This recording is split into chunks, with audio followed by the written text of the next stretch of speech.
नमस्कार, स्वागत है आपका न्यूज़ कैपिटल एक्सप्रेस में। मैं हूं आपके साथ आयुषी सोनवानी। चलिए शुरुआत करेंगे आज की कुछ अहम और बड़ी खबरों के साथ।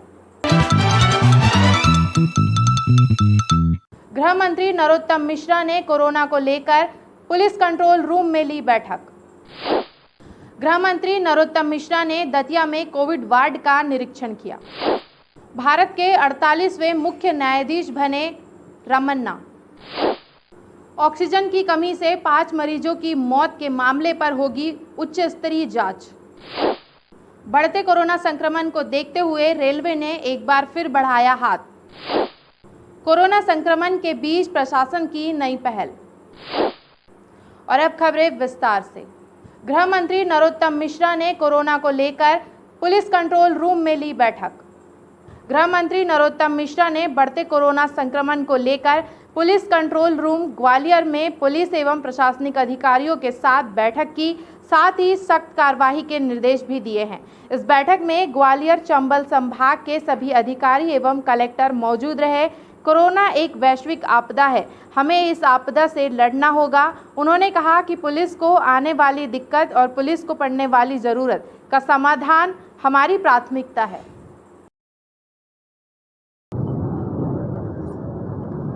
अभी कोविड-19 के बाद की जो बैक आया है उसका दूसरा दौर आया है और उसके बाद में जनता कर्फ्यू और उसमें पुलिस की भूमिका, पुलिस को आने वाली दिक्कत और पुलिस को पड़ने वाली ज़रूरत, इन सारे विषयों की आज बात की है।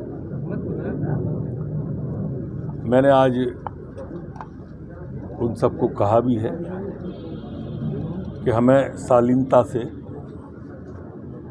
लोगों को जागरूक कर जन जागरण अभियान चलाकर समाज सेवी संगठनों का सहयोग लेकर इसका पालन करवाना है। गृह मंत्री नरोत्तम मिश्रा ने दतिया में कोविड वार्ड का निरीक्षण किया। कोरोना पॉजिटिव मरीजों से नाम पता पूछकर अपना परिचय भी दिया। नरोत्तम मिश्रा ने दतिया में भर्ती मरीजों से अस्पताल की व्यवस्थाओं के संबंध में फीडबैक भी लिया। डॉक्टर मिश्रा ने CMHO और अन्य अधिकारियों को निर्देशित किया, कोताही नहीं बरतनी चाहिए, बेहतर से बेहतर उपचार उपलब्ध कराया जाए। डॉक्टर मिश्रा रावतपुरा कॉलेज पहुंचे, जहां पुलिस विभाग के कोविड-19 मरीज भर्ती हैं।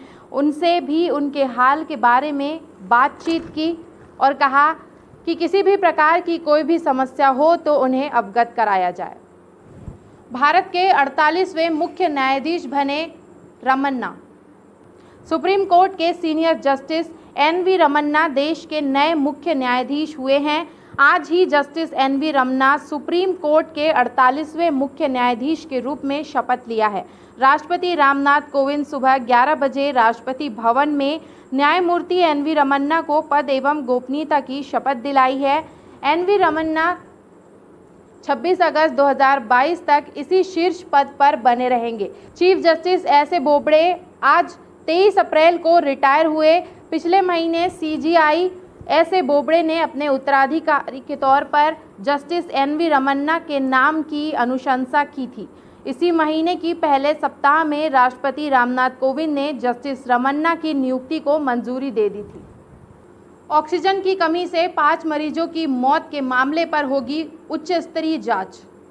जबलपुर के गैलेक्सी अस्पताल में आई ऑक्सीजन की कमी से हुई 5 मरीजों की मौत के मामले में अब जबलपुर SP के निर्देश पर लॉर्डगंज थाना पुलिस को ये जांच सौंपी गई है। बताया जा रहा है कि ऑक्सीजन की कमी के चलते गैलेक्सी अस्पताल में 5 कोरोना पॉजिटिव मरीजों की मौत हुई है। इधर मरीजों की मौत के बाद अब परिजनों में अस्पताल प्रबंधन पर कई संगीन आरोप भी लगाए हैं। ऑक्सीजन नहीं थी यहाँ पे, कम से कम 20-25 ये करीब 2:30-3 बजे, एग्जैक्ट टाइम तो नहीं मालूम है, 2:45 के आसपास, और 1.5 घंटे तक यहाँ पे ऑक्सीजन नहीं थी रात को। इसलिए उनको मालूम पड़ गया था, बहुत सारे पुलिस वाले इसलिए इकट्ठे कर गए थे, उनको मालूम हो गया था कि कुछ ना कुछ गड़बड़ हुई है यहाँ पे। कम से कम 150 लोग इस बात से गवाह है। बहुत लोगों के पास में व्हाट्सएप में क्लिप तक मिल जाएंगी आपको यहाँ पे कि कैसे लोग तड़प रहे थे, उनके व्हाट्सएप में क्लिप तक मिल जाएगी। और ये आज की बात नहीं है, 5 दिन पहले भी इनकी ऑक्सीजन खत्म हुई थी और कल भी खत्म हुई थी इनके पास में। ये वो मैनेज ही नहीं कर पाते हैं। अभी तक जो हमको जानकारी मिली है कि यहाँ पे 5 पेशेंट जो एडमिट थे कोविड वार्ड में, उनकी डेथ हो गई है और उनके परिजनों ने ये कंप्लेंट की है कि प्रॉपर टाइम पे उसको ऑक्सीजन सिलेंडर का बैकअप नहीं मिला है या ऑक्सीजन की सप्लाई प्रॉपर नहीं हो पाई है।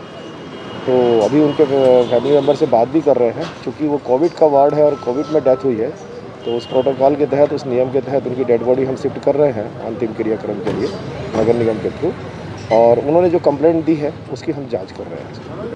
बढ़ते कोरोना संक्रमण को देखते हुए रेलवे ने एक बार फिर बढ़ाया हाथ।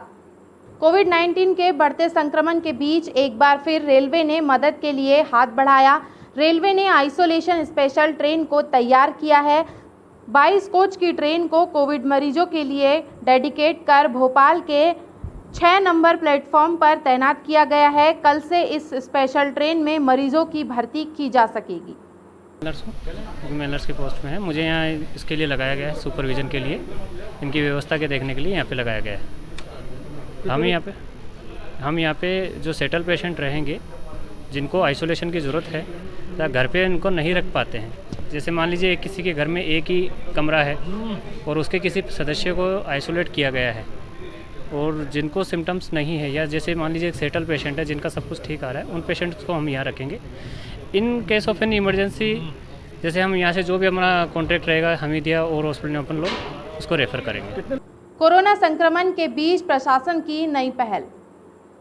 इंदौर में संक्रमित मरीजों को प्रेशर कुकर से स्टीम दी जाएगी। इस नई पहल से मरीजों को राहत मिलेगी। कलेक्टर मनीष सिंह ने निर्देश जारी किए हैं कि कोविड सेंटर में मरीजों को भाप दी जाएगी। साथ ही सरकारी अस्पतालों में भी यह तकनीक इस्तेमाल की जा सकेगी। हम लोगों ने कोविड केयर सेंटर्स के लिए स्टीम हम लोग इनहेलेशन करा रहे हैं पेशेंट्स का वहाँ पर उसमें प्रेशर कुकर अगर बड़े वाले लिए जाए, उसको लिंक किया जाए तो एक साथ 4-5 लोग स्टीम ले सकते हैं उसमें। उसकी भी तकनीकी कई जगह हम लोगों ने देखी थी, वो अभी नगर निगम वर्कशॉप ने बनाई है, उसको मैं देखने जा रहा हूँ अभी। अगर वो कारगर होती है उसको भी बढ़ावा देना चाहिए सभी जगहों पे। जो भी हमारे अत्यावश्यक वाले ऑफिस हैं वहाँ भी लगाना चाहिए, कोविड केयर सेंटर्स में भी लगाना चाहिए, हॉस्पिटल्स के बाहर भी लगाना चाहिए जहाँ हॉस्पिटल्स के रिलेटिव्स आ रहे हैं, उससे बहुत फ़ायदा होगा। मैं देखने जा रहा हूँ, अगर ये हो जाता है तो मैं सारे निजी अस्पतालों से भी अनुरोध करूंगा कि उस पैटर्न पर उसको कार्य शुरू करें। भोपाल नगर निगम के 19 जोन में हुई कोरोना सहायता केंद्र की शुरुआत। चिकित्सा शिक्षा मंत्री विश्वास सारंग ने भोपाल नगर निगम के 19 जोन में कोरोना सहायता केंद्र की शुरुआत की है। इस दौरान निगम कमिश्नर BS चौधरी समेत अन्य कर्मचारी भी मौजूद रहे। बता दें, कोरोना सहायता केंद्र में संपूर्ण जांच होगी, साथ ही मेडिकल किट का निःशुल्क वितरण भी किया जाएगा। इसमें कोरोना और सर्दी खांसी जुकाम के मरीज क्लियर सामने आएंगे। इस प्रयोग के सफल होने के बाद फैसला लिया गया है कि प्रदेश भर में की जाएगी कोरोना सहायता केंद्र की शुरुआत। कोरोना की संक्रमण की चैन तोड़ने के लिए और अस्पताल में दबाव कम करने के लिए हमने एक नया प्रयोग किया है, जिसमें भोपाल शहर के विभिन्न हिस्सों में खासकर एक जोन जो नगर निगम का जोन है उसमें कम से कम 2 कोविड सहायता केंद्र बनाए हैं।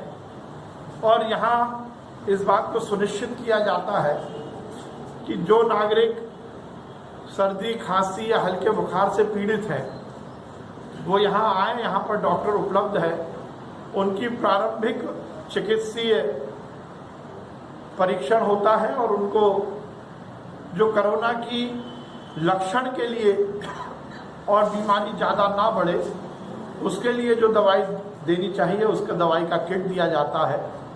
कोरोना संक्रमण के चलते रायसेन में 16 अप्रैल से 30 अप्रैल तक रहेगा टोटल लॉकडाउन। कोरोना संक्रमण के चलते रायसेन जिले में 16 अप्रैल से लगातार 30 अप्रैल तक टोटल लॉकडाउन लगाया है। इस दौरान आज जिला प्रशासन ने सुबह 9 बजे से 2 बजे तक केवल किराना दुकानों को खोलने की 5 घंटे की छूट दी है, लेकिन यह छूट ही कहीं संक्रमण का खतरा न बन जाए। तस्वीरें कुछ ऐसी हैं सामने आई हैं। रायसेन में आज सुबह 9 बजे से बाजारों की किराना दुकानों पर भारी भीड़ उमड़ पड़ी। कोरोना नियमों को दरकिनार कर लोग सामान लेने के लिए भारी भीड़ के रूप में बाजारों में उतर गए। तस्वीरें देखिए जिला सहकारी बैंक की ब्रांच पर। किसानों ने भुगतान के लिए ऐसी भीड़ लगाई कि बैंक के गेट बंद करना पड़ गए। दरअसल शादी विवाह के सीजन के चलते लोग किराना और पैसे निकालने के लिए कोविड प्रोटोकॉल को भूल मजबूरी में बाजारों में आ गए हैं, लेकिन वह यह भूल गए हैं कि प्रदेश में जानलेवा रूप ले चुका कोरोना अब तक कितने घरों के चिराग बुझा चुका है। वहीं पुलिस प्रशासन के तमाम इंतजाम भी इस दौरान कोविड गाइडलाइन का पालन कराने में असमर्थ नजर आ रहे हैं। कोरोना की जो लहर है दूसरी में, ये बहुत ज़्यादा नुकसानदायक है।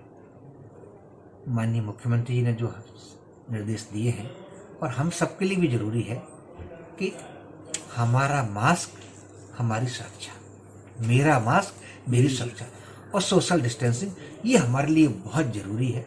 यदि हमको समाज को, अपने लोगों को कोरोना के संक्रमण से बचाना है तो निश्चित रूप से मास्क पहनना बहुत ज़रूरी है और सोशल डिस्टेंसिंग का पालन करना भी ज़रूरी है।